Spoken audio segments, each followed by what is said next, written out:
Hi குட்டீஸ், welcome to kids entertainment channel. வாங்க ஸ்டோரிக்குள்ளே போகலாம். ஒரு அழகான கிராமத்தில் சின்டூன்னு ஒரு ராஜா வாழ்ந்து வந்துச்சு. அது அந்த காட்டில் இருக்கிற எல்லா பறவைகளையும் வர சொல்லிச்சு.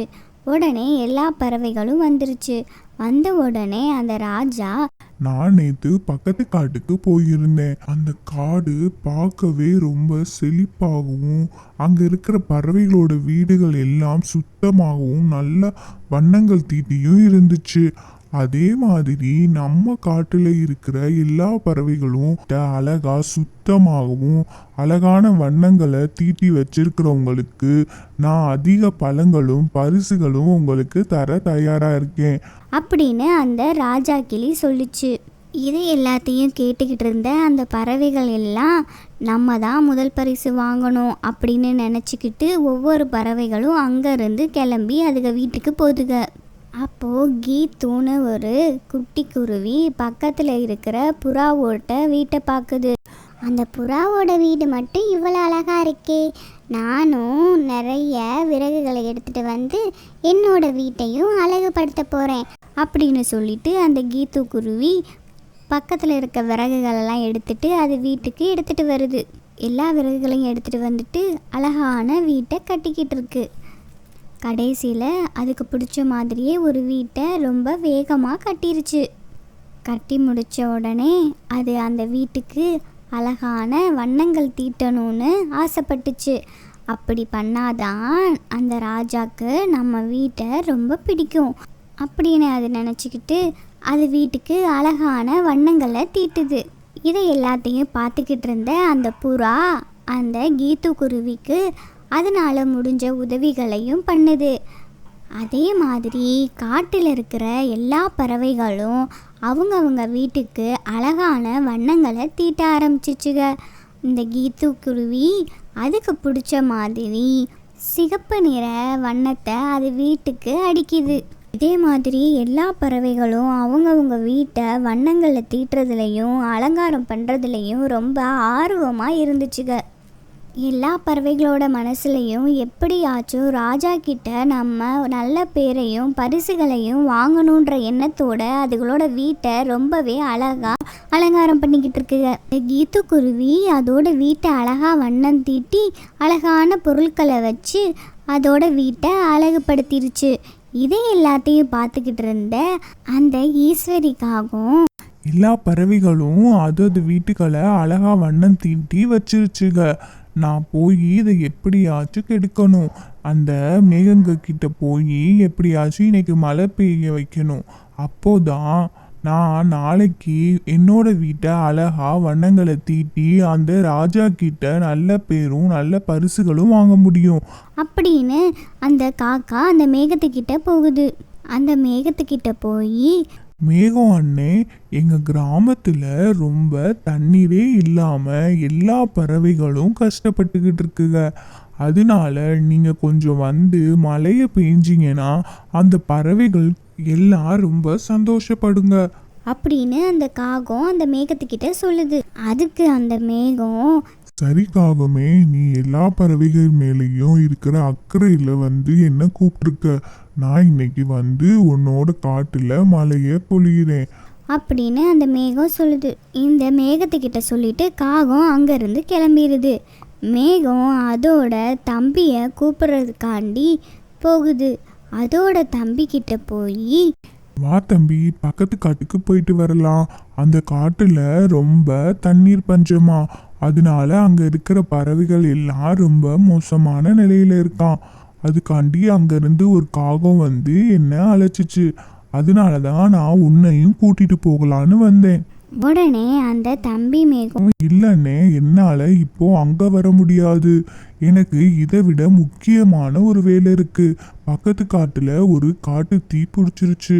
அதனால நான் அங்க போய் முதல்ல அந்த தீகளை அணைக்கணும். அப்போதான் அங்க இருக்கிற மரங்களையும் பறவைகளையும் காப்பாற்ற முடியும்.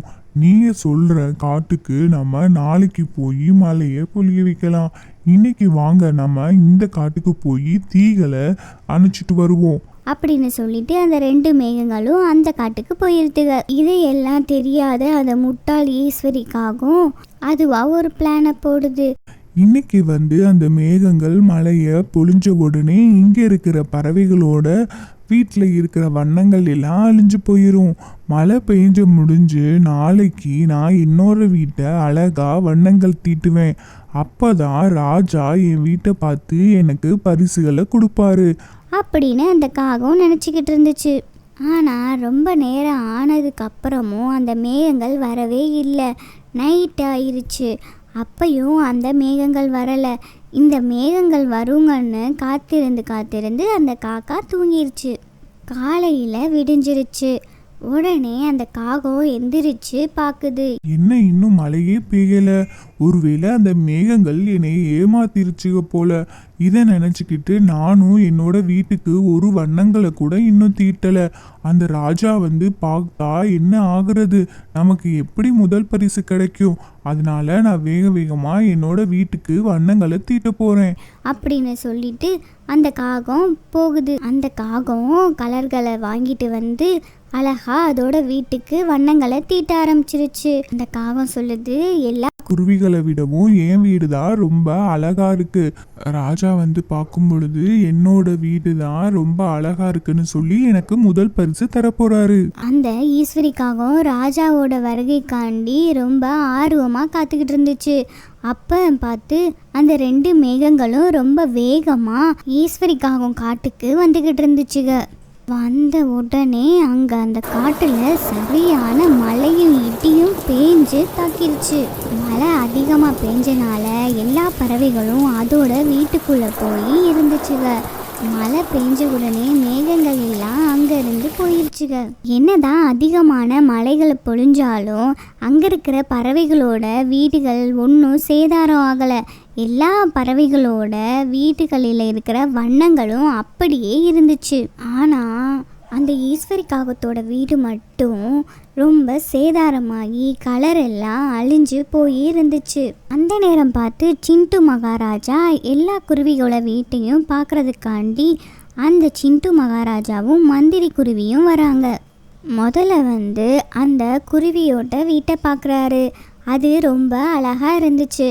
அதுக்கப்புறமா அந்த மகாராஜா பக்கத்தில் இருக்க ஈஸ்வரி காகத்தோட வீட்டை போய் பார்க்குறாரு.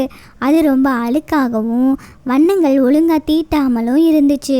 அதை பார்த்து கோபம் அடைஞ்ச அந்த ராஜா, ஈஸ்வரி காகமே, ஏன் உன் வீட்டை இவ்வளோ அழுக்கா வச்சிருக்க? இதனால உன்னை நான் போட்டியில இருந்தே நீக்கிறேன் அப்படின்னு கோபமாக சொல்லிட்டு போகிறாரு. அங்கேருந்து பக்கத்தில் இருக்கிற புறாவோட வீட்டுக்கும் கீத்து குருவியோட வீட்டுக்கும் போகிறாரு. அங்கே போய் புறாவோட வீட்டை பார்க்குறாரு. அது ரொம்ப அழகாக இருக்குது. அந்த ராஜா, உன் வீடு ரொம்ப அழகா இருக்கு புறா. மகாராஜா, உங்களுக்கு என் வீடு பிடிச்சதுல ரொம்ப சந்தோஷம். அப்படியே மகாராஜா பக்கத்தில் இருக்க கீத்துவோட குருவி வீட்டுக்கு போகிறாரு. அந்த வீட்டை பார்த்த உடனே மகாராஜாவுக்கு ரொம்பவே பிடிச்சி போயிடுது. ஏன்னா அந்த கீத்து குருவி அதோட வீட்டை அழகான வண்ணங்களாலையும் பூக்களாலையும் அழகாக டெக்கரேட் பண்ணியிருந்துச்சு. கீத்துக்குருவி, உன்னோட வீடு தான் இந்த காட்டிலேயே ரொம்ப அழகா இருக்கு. அதனால உனக்கு தான் நான் முதல் பரிசை அறிவிக்க போறேன் அப்படின்னு மகாராஜா சொல்றாரு. மகாராஜா சொன்ன மாதிரியே கீத்து குருவிக்கு நிறைய பழங்களும் பரிசாக கொடுத்தாரு. அந்த பழங்களை எல்லாத்தையும் அது நண்பர்கள்கிட்ட எடுத்துகிட்டு போச்சு. வாங்க நண்பர்களே, நம்ம எல்லாரும் சேர்ந்து இந்த பழங்களை சாப்பிடுவோம் அப்படின்னு சொன்னப்போ அந்த ஈஸ்வரிக்காகவும், ஏன் குருவி, இந்த பழங்கள் எல்லாம் நீ தானே வின் பண்ண, நீயே சாப்பிடு, எதுக்கு எல்லாத்துக்கும் கொடுக்குற? இல்லை காகம் அண்ணே, இந்த பழங்கள் எல்லாத்தையும் உங்கள் கூட பகிர்ந்து சாப்பிட்றதெல்லாம் எனக்கு சந்தோஷமே அப்படின்னு அந்த குருவி சொல்லுது. ஓகே குட்டீஸ், உங்களுக்கு இந்த கதை பிடிச்சிருந்துச்சா? இந்த கதை மூலியமாக நம்ம என்ன தெரிஞ்சுக்கிட்டோன்னா, நம்ம ஒருத்தவங்களுக்கு கெட்டது நினச்சோன்னா அது நம்மளையே வந்து சேரும். அதனால் முடிஞ்ச வரை நம்ம எல்லாருக்கும் நன்மைகளை மட்டும் செய்வோம். ஓகே, தேங்க்யூ குட்டீஸ். மறக்காமல் நம்ம சேனலை லைக் பண்ணி சப்ஸ்கிரைப் பண்ணிடுங்க. பாய்.